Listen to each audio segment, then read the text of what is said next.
En este vídeo vamos a observar experimentalmente el proceso de carga y descarga de un condensador, verificando de esta forma el resultado obtenido teóricamente. Recordemos cuál es dicho resultado. Contamos con un circuito RC en serie, alimentado por una fuente de voltaje, tal y como se muestra en la figura. El campo que aparecerá entre las placas del condensador es variable, por lo que se originará una corriente de desplazamiento. Aplicando la ley de Kirchhoff y la definición de corriente, llegamos a que integrando nos da la carga del condensador en función del tiempo. De esta expresión deducimos el voltaje, que como vemos variará exponencialmente con el tiempo. Continuando con el desarrollo, obtenemos las expresiones para los campos y la corriente de desplazamiento, aunque para este caso nos bastará con verificar el voltaje del condensador. ¿Qué necesitamos para comprobar lo que acabamos de ver? Vayamos a nuestro laboratorio. Para comprobar lo que acabamos de explicar necesitaremos tres cosas: un condensador y una resistencia, una fuente de tensión, en nuestro caso utilizaremos un generador de funciones arbitrarias, y un dispositivo que nos permita visualizar la tensión entre distintos puntos del circuito, como un osciloscopio digital. Pero, ¿estos instrumentos qué son y para qué sirven? Empecemos por el generador de formas de onda arbitrarias. Un generador de funciones es un dispositivo capaz de generar funciones periódicas estándares como sinusoidales, cuadradas, triangulares, rampas, etc. Un generador de funciones de onda arbitrarias, además, puede generar formas de onda periódicas y definidas por el usuario. Nosotros emplearemos el nuestro para generar una señal cuadrada que será la encargada de mantener el condensador en un proceso continuo de carga y descarga, con el fin de que podamos visualizar este proceso. Vamos ahora con el osciloscopio. Un osciloscopio es un instrumento de medida capaz de representar señales eléctricas que varían en el tiempo en una pantalla, en la cual habitualmente el eje horizontal representa el tiempo y el eje vertical representa la diferencia de potencial o tensión entre dos puntos. Para saber un poco más sobre este aparato, vamos a ver algunas de sus características más importantes. La característica más importante de un osciloscopio es el ancho de banda. Para saber lo que es el ancho de banda, primero debemos saber que todos los osciloscopios presentan una respuesta en frecuencia de pasa baja. Es decir, que a medida que la frecuencia de la señal de entrada aumenta, el osciloscopio comienza a atenuarla y las mediciones que realiza se vuelven más inexactas, tal y como se muestra en las figuras. La frecuencia a la que se atenúa la señal de entrada de una onda sinusoidal en 3 decibelios es el ancho de banda del osciloscopio. Nuestro osciloscopio tendrá 1,5 GHz de ancho de banda. Esto equivale a decir que a esa frecuencia la tensión se ve atenuada en aproximadamente un 30%. También podríamos decir que es la frecuencia a la que la potencia se ve reducida a la mitad. Ya sabemos lo que representa el ancho de banda. Volvamos al osciloscopio. Vamos a observar más de cerca. Como ya hemos visto, el ancho de banda de nuestro osciloscopio es de 1,5 GHz. La segunda característica más importante es la velocidad de muestreo, y es que de nada nos sirve que toda la electrónica funcione a una determinada frecuencia si después no vamos a ser capaces de muestrear la señal. Según el teorema de muestreo de Nyquist-Shannon, la frecuencia de muestreo debe ser el doble de la frecuencia de la señal a digitalizar. Sin embargo, se recomienda que la frecuencia de muestreo sea 4 veces mayor que el ancho de banda de señal analógica del osciloscopio.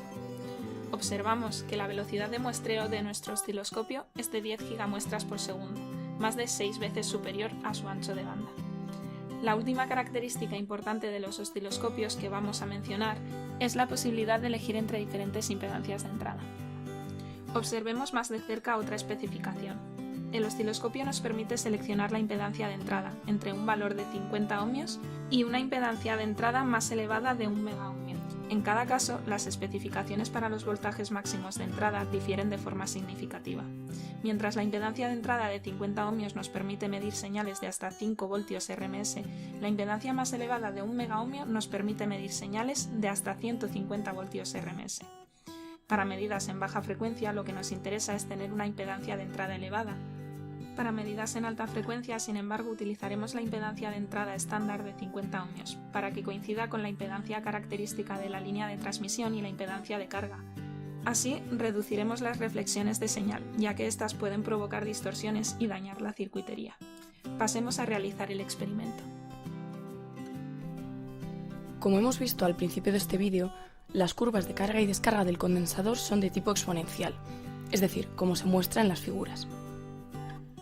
Para el experimento contamos con un circuito RC, como el explicado anteriormente, cuyos valores son, en este caso, una resistencia de 1 kiloohmio y un condensador de 1 microfaradio. Para empezar, hemos creado una simulación utilizando la herramienta PSpice. Como vemos, el circuito es el mismo que el del ejercicio planteado. Si visualizamos la señal de entrada, una onda cuadrada, y la tensión en los bornes del condensador, podemos comprobar fácilmente que la forma de onda se corresponde con la exponencial.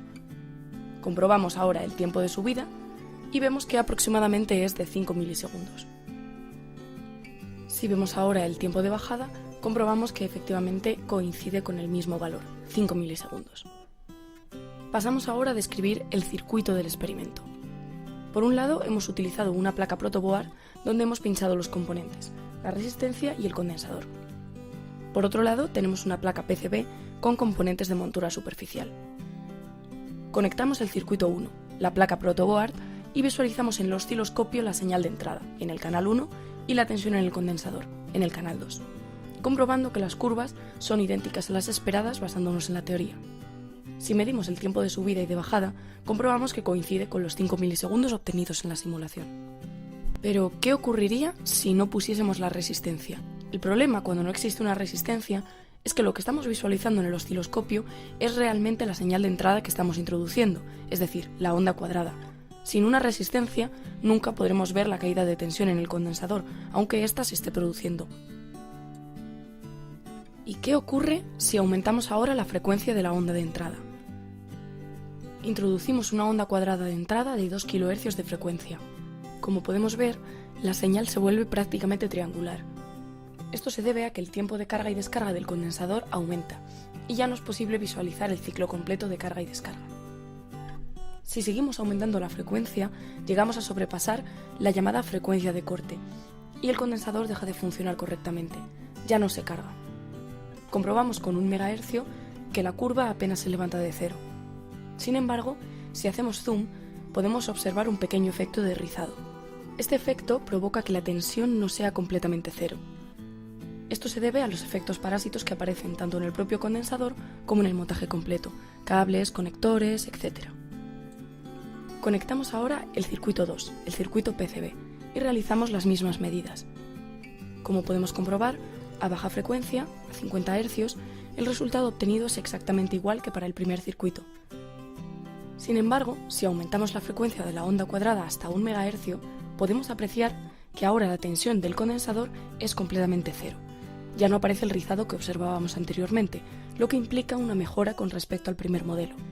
Existe además otra mejora evidente en cuanto a espacio y comodidad. El circuito en SMD es mucho más compacto que el primer circuito.